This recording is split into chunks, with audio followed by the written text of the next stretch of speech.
Just gonna do a walk around about the 4Runner since we bought it. When we bought it, it was wrecked. Had a crumbled up fender here and a crumbled up fender there.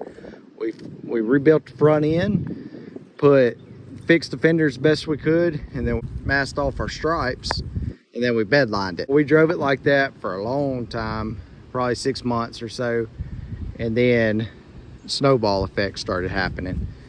I said I was going to leave it alone. This thing was bought to camp out of and to have a vehicle for friends and family to ride when we go trail riding. After we got it bed lined, we was running around with no bumper. So I found this Tacoma bumper that was built for a body lift.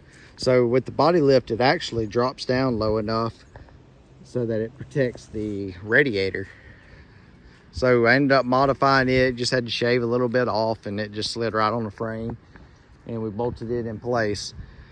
Well, then we found a Tundra skid plate, a Tundra TRD skid plate. I've lost the D. The thing is bent, scratched, everything, but it is absolutely solid. I've had no issues with that. You gave 50 bucks for that skid plate. So we threw that on. Well, they ended up running into a guy that had some Tacoma hubs and axles for sale. So I ended up buying the axles and hubs to unlock and lock because a wheel bearing went out. These were already in the spindles. All I had to do was bolt them in. So put that on, rode with it for a while. Well, we had a trip coming up to go wheel with some buddies on 40s and 1-tons. All we had done was a bumper. We had the winch on that we gave 100 bucks for. And the skid plate, me and my buddy went ahead and built the rock sliders because I knew when we went to ride with them, I was going to come down on the body, and I didn't want to destroy it after I just did all the work on painting it. So we built some rock sliders, threw them on. We went up with 265s and no lift, just a factory locker in the rear. Went everywhere they went, no issues. So after that, we ended up finding a rolled 4Runner because my seats were demolished. So we ended up finding a rolled 4Runner, and we bought their seats out of it. It had a little tear right there and right there. And we bought their seats. We wired up the heated seats so that this 97 would have heated seats in it. And we replaced front and rears because they were both demolished. Well, the 4Runner also came with 33s, brand new Toyo 33s. And we replaced this fender because my Bondo wasn't the best, so we ended up just replacing it so everything would sit properly. I've got another fender flare to put on, I just haven't. Well, they had installed a sport hood, and the only thing that was missing was the insert, so I've got to round up an insert.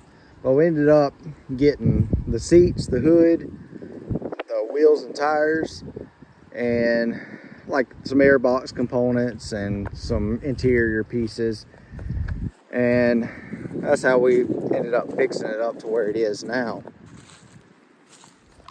So with a 97 Limited, they came with 430 gears and a factory E-locker in the rear, and that E-locker in the rear works fantastic. I mean, this thing will just paw everywhere you need to go.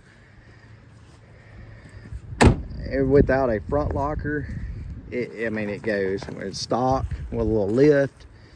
It has had no issues going places. And we ended up putting a front locker in the front to try to help it out, because sometimes I would get in a pickle to where I needed the one tire to pull.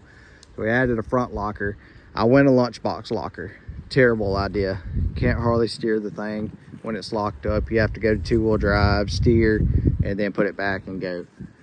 So we ended up finding a rear tire gate for $100. This bracket was bent and it was missing the locking mechanism. So I ordered those for another $100. So I have probably $250 in it. And I think it dresses it up some, makes it look a little overlandish. And also with the bed liner, yes, I've bashed it. We got to get a bumper built so we can protect all this. But I mean, these are like tree limbs that have hit it and stuff. All I have to do, it hadn't dug down through it, it just put like tree sap on it.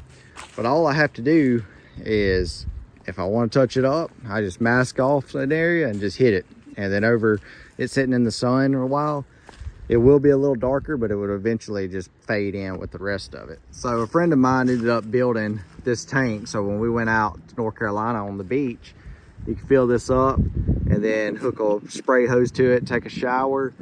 You can wash dishes with it. It's mainly what we used it for. But with it being black, that water gets extremely hot. And so you still have a warm shower out whenever you're camping. I ended up flipping the hitch around because the bottom of the hitch hung down another 2 inches. So I ended up taking it, all 3 bolts on both sides, and flipping it would bring everything up, and that way it doesn't drag near as bad.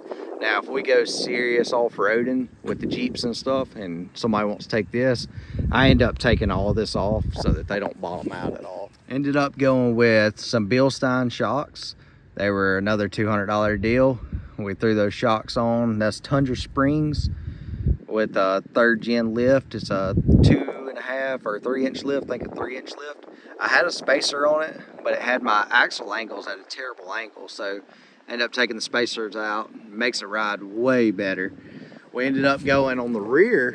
We went with, I think it's Tundra Springs on the rear too, Oman Emu Springs. But I put 4th gen 4Runner shocks on it. They give you an extra 2 inches of droop, and that helps a lot with the IFS on the front. So would definitely buy 4th gen shocks to go on the back of your 3rd gen. I was having an issue keeping the alignment in this thing, so I ended up cutting the factories out and putting the alignment tabs. I did not weld the thicker alignment tab on there.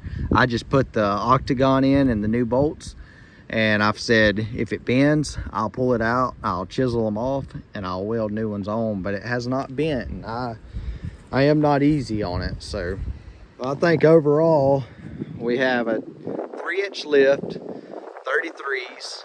We have it locked front and back, rock sliders, heated seats. It'll cruise down the road, no issues with the 430 gears. We've got a bumper, we've got a winch. We do need a rear bumper, and we will need a gas tank skid plate. But other than that, this thing is as minimum as you need. You do not need a front locker. A rear is about all you need. The front does help, but I could get pretty much anywhere I wanted to go without a front locker. You just have to pick your line and use a little momentum. So if you wanted to buy one of these and wheel it, camp out of it, daily drive it, you know, these things are great and are reliable. They go anywhere you want to go. The wheelbase is perfect. It doesn't feel like it's going to be tippy in most situations. Sometimes this goes better than my Jeep does, with my Jeep having long armed and 15 inches of travel on it. So, you know, if you want to get one of these for liability in the room, I would definitely recommend buying one of these and fixing it up and having you a good vehicle to drive around.